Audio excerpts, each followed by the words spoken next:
दोस्तों अगर आप भाई शुभमन गिल को शानदार खिलाड़ी मानते हैं तो हमारी इस वीडियो को लाइक जरूर कीजिएगा। दोस्तों मैदान में वापसी करते ही अहमदाबाद में दहाड़ा है शुभमन गिल का बल्ला। जी हाँ दोस्तों, अपना सारा गुस्सा पाकिस्तान के घमंडी गेंदबाजों पर उतारते हुए जड़ दिया है उन्होंने एक और तूफानी शतक, तो पूरी दुनिया ने ठोका है सलाम।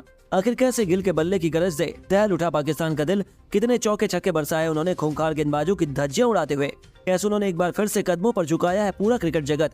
उनके ऐतिहासिक तूफानी शतकी पारी का पूरा वीडियो हम आपको दिखाएंगे, लेकिन उससे पहले आपको क्या लगता है शुभमन गिल और ईशान किशन में कौन सबसे शानदार खिलाड़ी है, हमें नीचे कमेंट करके जरूर बताइएगा। दोस्तों शुभमन गिल के अब तक वर्ल्ड कप में न जाने से भारतीय टीम को अच्छा खासा नुकसान तो नहीं हुआ, हालांकि उनकी कमी जरूर खली। लेकिन जैसे ही वे अहमदाबाद पहुंचे उन्होंने मैदान में कदम रखा, उनके सामने चुनौती लेकर खड़ी थी पाकिस्तान की टीम। उन्हें लगा था कि ये तो बच्चा है, अभी अभी बीमारी से उठकर आया है, वो हमारा क्या ही बिगाड़ लेगा। बस यही से उनके सबसे बड़ी भूल थी। जब गिल को कमजोर आंका गया तो चमका एक बार फिर से भारतीय क्रिकेट का प्रिंस शुभमन गिल, और अपने तेज से उन्होंने पूरे क्रिकेट जगत की आंखें चौंधिया दी। जैसे ही गिल को बल्लेबाजी करने का मौका मिला, इस खिलाड़ी ने अपने पीछे मुड़कर देखा ही नहीं, बजाय इसके यह खिलाड़ी मैदान में अकेला हो गया था। दूसरी तरफ से कोई भी उनका साथ निभाने को तैयार नहीं था। उनके सामने खुद को साबित करने की बहुत बड़ी चुनौती थी, लेकिन गिल तो अकेले दम पर ही इतिहास लिखने के इरादे से उतरे थे। आपको बता दें, पहली गेंद पर उन्होंने शाइन की बाउंसर पर मिड विकेट के ऊपर से तूफानी छक्का बटोरकर अपना खाता खोला। लेकिन ये तो केवल तूफान के पहले की शांति थी, उसके बाद तो तबाही का मंजर इस कदर आया कि पाकिस्तान की रूह कांप उठी। इस खिलाड़ी ने एक के बाद एक सीधा चौके छक्कों की जड़ी लगानी शुरू कर दी और पलक झपकते ही वह अपने अर्धशतक की तरफ बढ़ने लगे। इसी दौरान गेंदबाजी करने आए शादाब खान की लगातार 2 गेंदों पर 2 खतरनाक छक्के गिल ने ठोक दिए। वहीं तीसरी गेंद पर उन्होंने खूबसूरत चौका बटोरकर इस गेंदबाज की दिशा दशा बिगाड़ दी। ऐसा लगा था कि यह किसी भी गेंदबाज पर रहम करने के लिए तैयार नहीं है और अपने बल्ले की आदि में वह पाकिस्तान की उम्मीदों को सूखे पत्तों की तरह उड़ा देने वाले हैं। ऐसा ही कुछ हमें देखने को भी मिला। पलक झपकते इस खिलाड़ी ने केवल 29 गेंदों पर अपना तूफानी अर्धशतक पूरा कर लिया, जिसमें उन्होंने 5 खौफनाक छक्के लगाए, और इसे देखने के बाद तो पूरा क्रिकेट जगत हैरान था।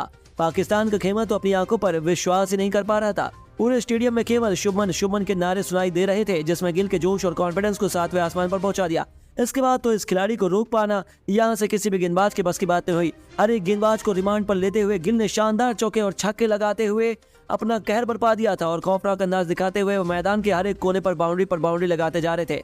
वहीं भारतीय खेमे में जश्न का माहौल था। रोहित, कोहली, पूरे भारतीय खेमे से लेकर हर तरफ खुशियां थी। इस दौरान उन्होंने हरीश राव की बाउंसर पर मिड विकेट के ऊपर से इतना खूबसूरत छक्का लगाया कि गेंदबाज की तो आंखें फाटी रह गई।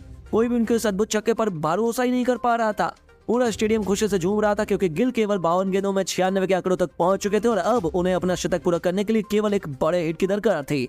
पूरा स्टेडियम अपने पैरों पर खड़ा हो गया। सभी उनके शतक का बेसब्री से इंतजार कर रहे थे, और इस खिलाड़ी ने अपने फैंस को निराश नहीं किया। हसन अली के सिर के ऊपर से खौफनाक छक्का बटोरकर गिल ने एक नया इतिहास लिख दिया।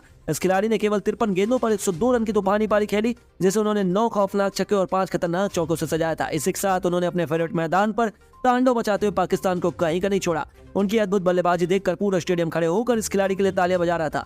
हर तरफ केवल जश्न का माहौल था। वहीं मातम था तो केवल पाक के खेमे में, जहां पर उनकी दहशतगर्द बल्लेबाजी से अभी भी गेंदबाजों के चेहरे पर साफ तौर पर खौफ देखा जा सकता है। हालांकि ये केवल प्रैक्टिस मैच था, लेकिन यदि मैदान में उतारा जाता है तो इसी तरीके से वह अहमदाबाद में तबाही का मंजर दिखाने का दम रखते हैं। लेकिन दोस्तों, आपको क्या लगता है शुभमन गिल और ईशान किशन में किससे भारतीय पारी की शुरुआत करने का मौका दिया जाना चाहिए? अपनी कीमती राय में नीचे कमेंट बॉक्स में जरूर दें, और ऐसी शानदार खबरों के लिए हमारे चैनल को सब्सक्राइब करना ना भूलें। धन्यवाद।